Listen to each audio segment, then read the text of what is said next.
Assalamualaikum warahmatullahi wabarakatuh. Perkenalkan, nama saya Silvi Amanda Suseno dengan NPM 2214051080. Di sini saya akan menjelaskan tentang struktur hewan. Oke, yang pertama ada jaringan hewan. Sebagai organisme bersel banyak atau disebut juga dengan multiseluler, tubuh hewan itu disusun oleh banyak sel yang memiliki bentuk dan fungsi yang berbeda.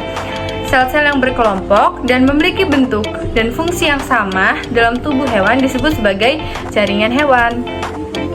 Di sini saya akan menjelaskan tentang jaringan epitel. Jadi, jaringan epitel itu adalah sebuah jaringan di mana dibentuk oleh lapisan-lapisan sel-sel untuk menutupi maupun melapisi organ yang berfungsi untuk melindungi organ sebagai penyerapan dan sekresi. Oke, selanjutnya saya akan menjelaskan tentang fungsinya. Fungsi jaringan epitel itu untuk melindungi jaringan yang ada di bawahnya dari kerusakan, sebagai pengangkut zat-zat antar jaringan, dan sebagai tempat keluarnya enzim.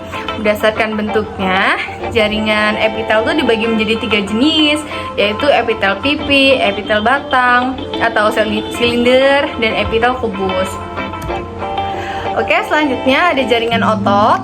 Jaringan otot terdiri atas sel-sel panjang yang disebut serabut otot yang mampu berkontraksi ketika dirangsang oleh impuls saraf. Jadi jaringan otot itu adalah jaringan yang paling banyak terdapat pada bagian besar hewan, dan kontraksi otot itu merupakan bagian besar dari kerja seluler yang memerlukan energi dalam suatu hewan yang aktif begitu.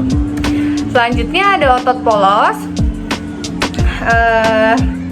Otot polos itu merupakan jaringan otot yang disusun oleh sel-sel yang berbentuk kumparan dengan suatu inti di tengahnya. Jadi otot polos ini berkontraksi di luar kesadaran. Gerakannya dapat terus menerus, berulang-ulang gitu kan, lambat tetapi tidak mudah lelah gitu. Jaringan otot polos itu terdapat pada dinding pembuluh darah, saluran pencernaan makanan, dan saluran telur. Oke, selanjutnya ada otot lurik. Nah, gini. Jadi otot lurik itu adalah jaringan otot yang disusun oleh serabut-serabut otot atau sel-sel otot. Otot lurik ini memiliki banyak inti yang terletak di bagian tepinya gitu. Karena otot lurik ini melekat pada rangka atau tulang. Nah, makanya otot ini disebut juga dengan otot rangka gitu ya, karena melekat pada rangka atau tulang. Oke, selanjutnya ada otot jantung. Nah, otot jantung itu merupakan jaringan otot yang berada di jantung ya, seperti namanya. Jadi otot jantung itu tentunya berada di jantung. Yang sel-selnya itu bercabang-cabang dan setiap cabangnya melekat dengan cabang lainnya gitu.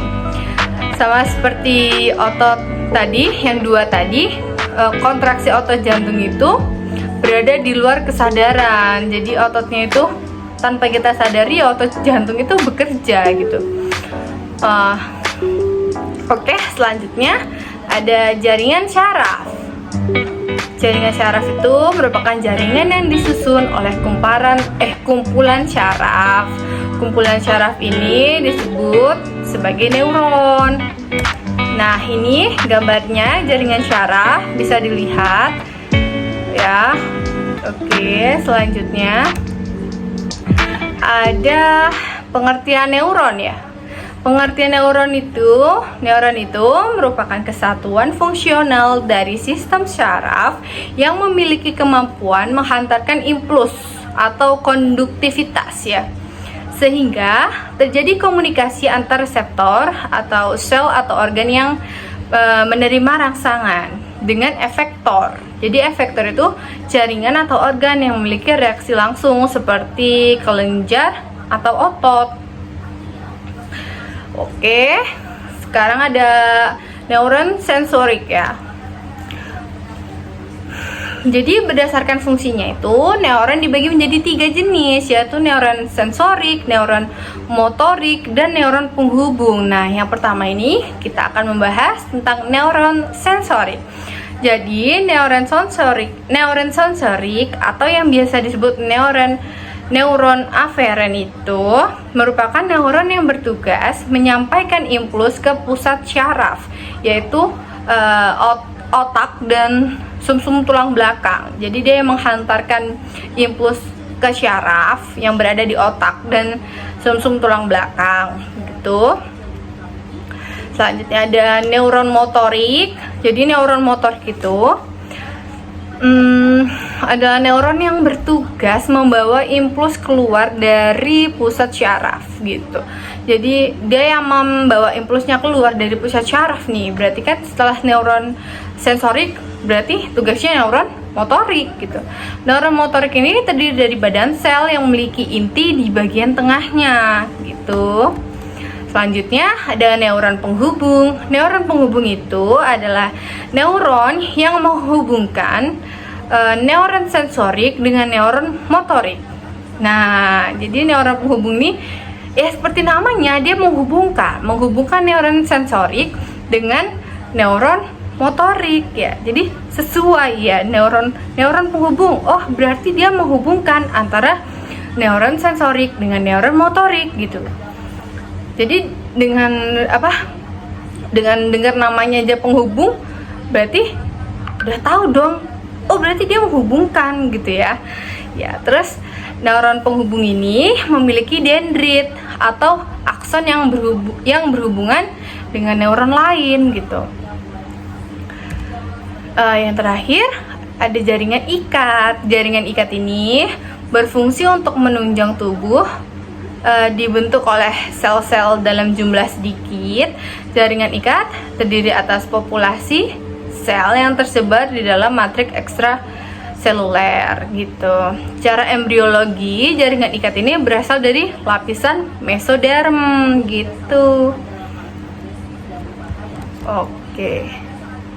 Oke, baik. Terima kasih semuanya yang sudah menonton video ini.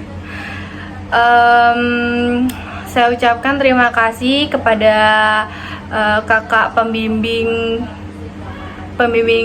praktikum biologi, Kak Aski, dan temannya. Maaf Kak, saya tidak tahu namanya yang satunya. Kak siapa ya? Pokoknya saya terima kasih karena kakak tuh udah baik banget. Ini sekalian deh ya, mau minta maaf kalau selama ini kelas THPB ini sering bandel, sering gak dengerin omongan kakak. Tolong bimbingannya ya kak. Kakak ini pembimbing praktikum yang paling baik deh selama ini yang kita temuin. Gitu aja. Aduh, terima kasih semuanya. Wassalamualaikum warahmatullahi wabarakatuh.